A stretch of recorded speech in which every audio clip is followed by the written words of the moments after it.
Dear Wives, Season 12, Episode 1, Part B. Meri moving? Oh. Nikki moving? Ow! I just spent a week, or technically 6 days, helping my father pack up when he sold the family ranch. And I worked all day like a dog. And then an hour to the end of my trip, my car started making this vroom, vroom, black smoke. And it was awful. And we barely made it to town to the repair place, which is still an hour from my dad. And then they barely got it fixed in time, and then we came back and I'm sore and my body hurts, but I'm so glad to be home. And the first thing I did was watch Sister Wives. You're welcome. You're welcome. You're welcome. So we're finishing up with the planning of Mykelti and Tony's wedding. The theme is Mexican vintage, a combination, because Tony is Mexican and Mykelti is old. No, I don't know. It was just funny because she said vintage. She's like, it represents my culture. And I was like, what? Like, what does that mean? So it's interesting to see what she, like, vintage what. Because just so you know, every culture has probably some version of vintage. Of old. Where they would say, yes, these are things that have been in our culture for many generations.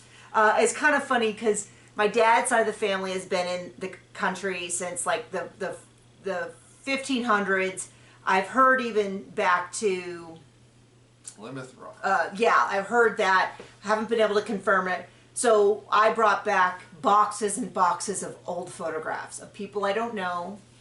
I'm hoping that I can find some names on them, but we'll see. And I was like, I thought it was interesting. I didn't have anything on my mom's side of the family. Then I realized that's because they had to escape the war.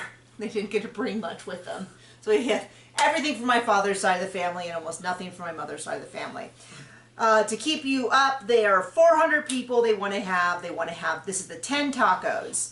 They are small street tacos. 10 still seems like a lot to me. I thought I remembered him saying 20, but at one point, but has not come up. It has not come up. So maybe first ever recorded time in history. I've been wrong. I get that street tacos are tiny, but they're not like dumplings, where like I can have 10 dumplings. Or 10, what are the things I always get? Not wontons, what are they? Pot stickers. I can eat 10 pot stickers. But Should you? But yeah, frankly, should I? Should I maybe have replaced half of those with a salad? I don't know. But anyway, 10 still does seem like a lot to me, even if they are small. But what's interesting is the first place they go to, they're still there. We ended that last episode. They were talking about bringing in like a taco stand. And so a flat iron, and they'd have like 5 different people making 5 different kinds of tacos. And the place says, we usually don't allow outside catering, but we can make tacos. But then I'm thinking, Tony's making fun of white people tacos. And so I'm a little bit of like, maybe you should ask more questions, but they're saying how they're going to save all this money because the tacos are cheaper than a sit-down buffet. But if the catering is done at the country club, they're not going to suddenly be like, oh, well, now our staff's going to work for half pay and it's only going to cost half as much. They said their plated meals are $26 to $32 a person. No. What? I thought it was like 20 whatever to 50 something. I don't know. That was what Cody was saying was 50 something. Oh, okay. But my point being that even if the food is cheaper, if it's being provided by the same catering staff, they have overhead that needs to be covered. They're not suddenly, and Tony's like, I want steak. I want real steak. I don't want this ground beef stuff. Fair, totally fair. But they're not going to suddenly be like, oh, well, it's in a taco form, so it's now super cheap. I understand you don't use quite this. You're not using like filet mignon or something. Although you could, but I think it's a waste of a filet mignon when other cuts are just as good for that style. But yeah, so I just thought that was kind of funny. That was the part that I honed in on, which is that the country club is making your authentic Mexican tacos. I kind of want to do a little bit more checking into what their version of authentic tacos is. But he's talking about 4,000 tacos. And then Cody's talking about how when people come to this party, I wanted to say it's like all our parties. What a great party. And I'm like, oh, so Cody totally thinks this is his party. And it represents him. Of course. And I do wish that they would. I know there's the whole deal about TLC gave them some money and this and that. But Cody acting like he's paying for the whole thing when really they're taking TLC money. Now, maybe they only gave like 5,000 and everything else. And I've had people say, well, this is what happened, but I haven't found proof. What I found is people repeating things without, like, if you give me a timestamp or a newsletter. I think it's called the internet. Right, I know. Like a timestamp of an episode or a like People article with a quoted source, not this unquoted source close to the family says that Robin's amazing and everyone else sucks. Like, I'm not buying that. I can't remember, is it The Sun that's constantly has an unnamed source close to the family? Mm-hmm. And it's always like, Robin's really struggling with all of this because everyone's so mean. And you're like, oh yeah, unquoted source to the family. So then we have a little thing where they go to Family Pawn, which is the pawn shop from Chris. And it was just really funny to us because they get this long shot of like, look at the spacious parking lot. Look at the clean interior. And then they say, hey, Chris, can we talk to you? And he goes, sure. And he goes over, you can come to my office. And it's like a section. I mean, my response was, next time we drive through St. George, which we have done, next time we drive through St. George, maybe we'll stop in and look. They do have a good selection of, and he's like got musical instruments on one side with prominent price tags about this big. And on the other side has like music equipment, like mixers and stuff with and then in front of him is a long thing of jewelry. And it definitely felt a little bit like, and she says, yes, we just want to talk to you because since you gave me a job here at Family Pawn. And I was like, oh, this is a nice little commercial. Yeah. But you know what? If we had a reality show, we'd be plugging your books. My books would be behind us in every shot. If I went to my improv studio, I'd be like, yes, Lower Left Improv, as run by the amazing Meri. Like, I would be pumping up my family. Your $750 an hour therapy business? Oh, that I will have one day. Is that what you mean? Okay, I was like, I don't have that. No, but so like on one hand, it was making us laugh, but I don't blame them. Like, why not help out their friends? They certainly don't seem to be helping their own business. They can get Chris's Family Pawn a little business. So anyway, they asked Chris to officiate the wedding. She lived with him. She works at his place. He has known Tony for a while. He didn't really introduce them, but he kind of did because he was like, hey, come to you should check out this youth group and stuff. Not youth group. That's like a young adult group or something. The Mormon Church of that time would accept Warren Jeff's people, but they wouldn't accept McKelty. They would accept former members, basically abused people from the Warren Jeffs who left the polygamous community. But I think the difference is that McKelty was actively on TV. As a polygamist? Oh, wait, no. Saying that polygamy was okay. But it does seem to be, based on what some people said, it does seem to be kind of like what division you're in or what area or district or whatever, because it seems like the people who were, some other members of the family were able to convert. I don't know though. No expert on that. So then they go to a golf club. While they're there, they tell the parents that they've asked Chris, I guess we didn't even say what they asked him to, officiate the wedding, so they did that. They go to the golf club. They don't have like a bride and groom room. They just have a big bathroom you can use. But and I get the complaint, which is like, but I want to, when you're waiting, you're just standing around. I'd like to be able to sit someplace other than a toilet. Mm-hmm. But then they're like, oh, everyone can get dressed in here. So they all crowd for no reason into the big bathroom. And then Tony brings up tampons. Which, what a funny joke. It wasn't a particularly great joke, but then they all acted like it was the worst joke they've ever had. And it was like not a good joke, but it wasn't. As someone who goes to a lot of open mics. Who ever heard of bathroom humor? In a literal bathroom. Well, it's like, it's also not the, like Robin does this big, like, dramatic, oh, it's so terrible. And once again, terrible Christine, who was so mean to him, stood up for him and was like, oh, come on, I love that boy. And, he's just being funny and he's his own guy. And I'm just Until he brings up an Xbox. Well, That's a groom's room. No, that was the next place. I know. Yeah, but she didn't say he was terrible. She just said no. Well, I'm sorry, I'm not asking for permission. So then at the next place they look, they do have a nice, they do it's like it's the best, they said the best wedding venue in St. George. If you're from St. George, please confirm. Facts. We also need the Hispanic slash Mexican community to weigh in on piñatas At weddings. Specifically. We'll get there in a second, but so the lady said, oh, this is the groom's room. It's all hooked into the same system that she had clearly mentioned before. She said they can even bring an Xbox. And that's when Christine was like, no Xbox on the day of the wedding. And I actually kind of like, I'm not against it, like it's so gauche, but the last thing I would want is to try to have to wrap up a game because the service is supposed to start.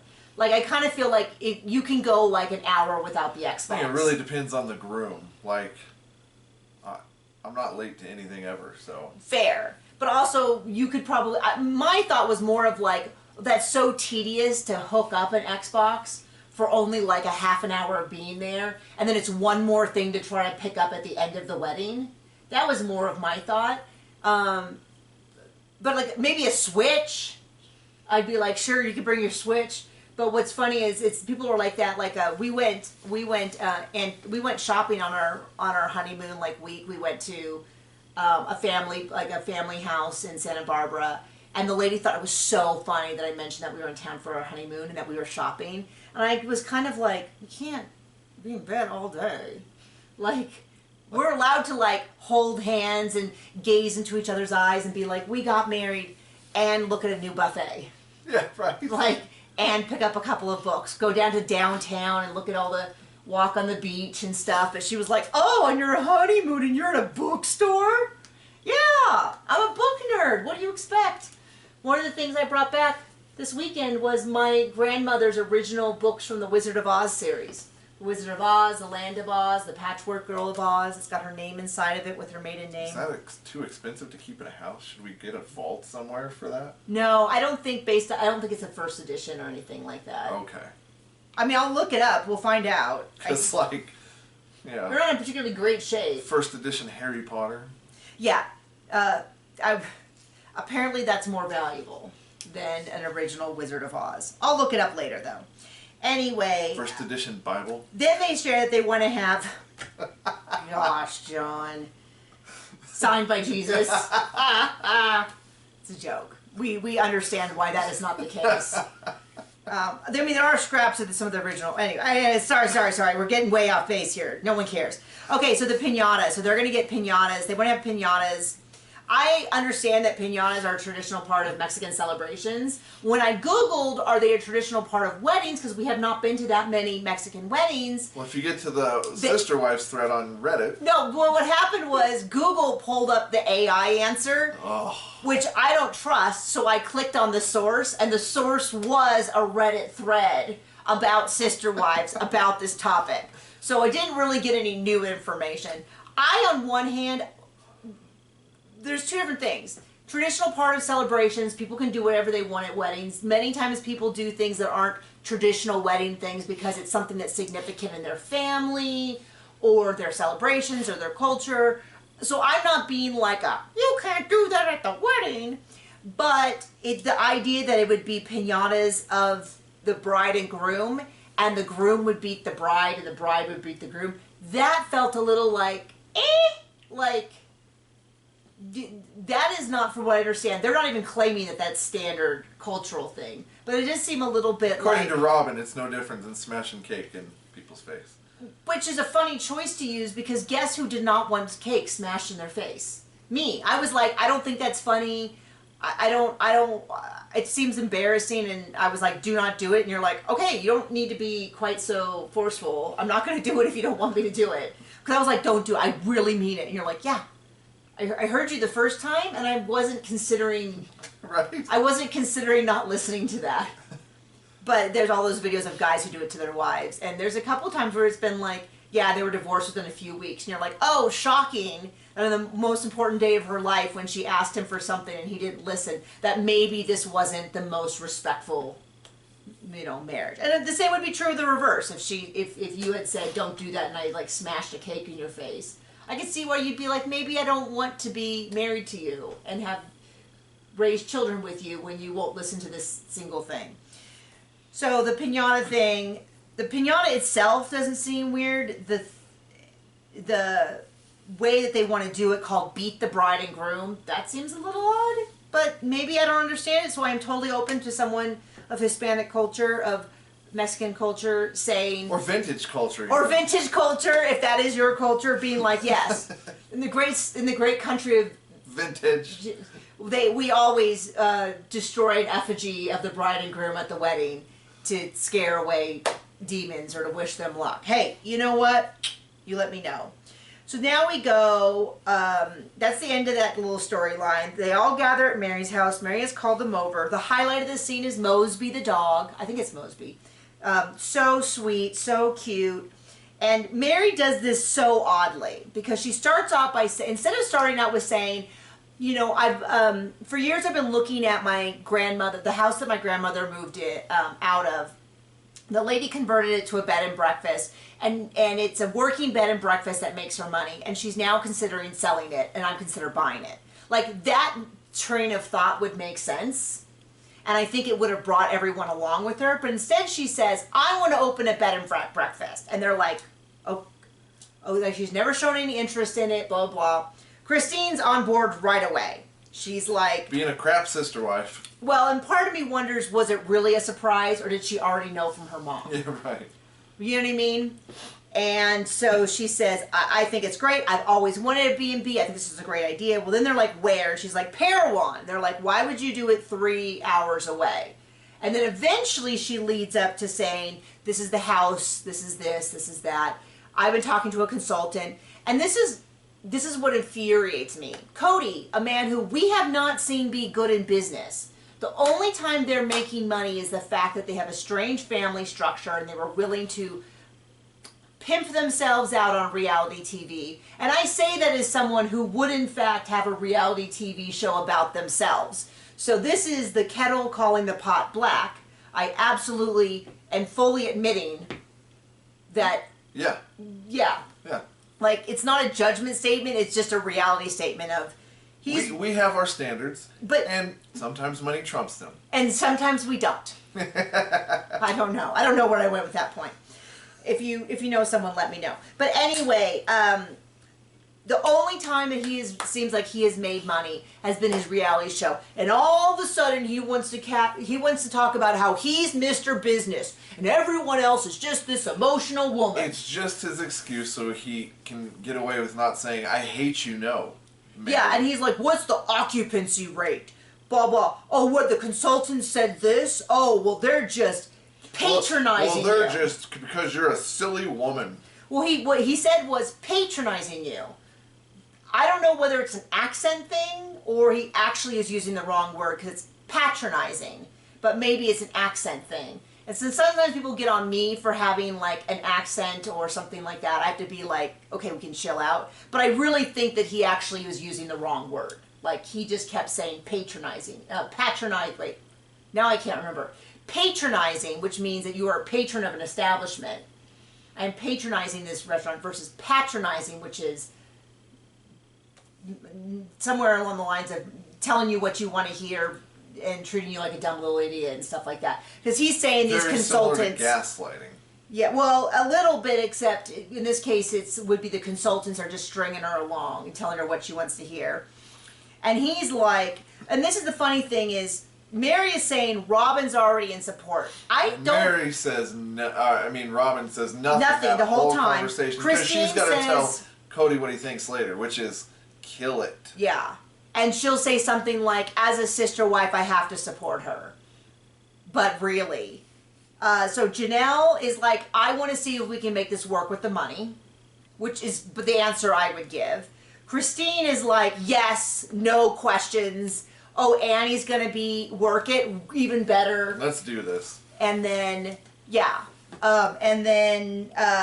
She keeps saying Robin's in support, but Robin has not said one word of support this whole meeting. Which I'll tell you what, any conversation they ever have, Robin is always the one, we should do this, we should do this, we should do, you know. And all of a sudden now she's just kind of quietly sitting in the corner. She's not disagreeing, but it's just odd to me that she's not agreeing for all that she's saying. And then at some point, so Cody's acting Mr. Businessman, and this is really funny because she starts going like this, and I was like, what is she doing? And I thought she was like telling him like, calm yourself, but they swing over to Cody and he's sitting like this, and all of his shirt buttons are pulled open. So he goes, oh, and he pulls his shirt down, and then he goes like this again, and she's like, it's busting open again. And he says, my rock hard abs. And everybody kind of laughs, and he goes, no, really, I have rock hard abs. And he's got a full belly. Once again, not body shaming, because there's nothing wrong with having a belly. Many of us have just calling out body dysmorphia.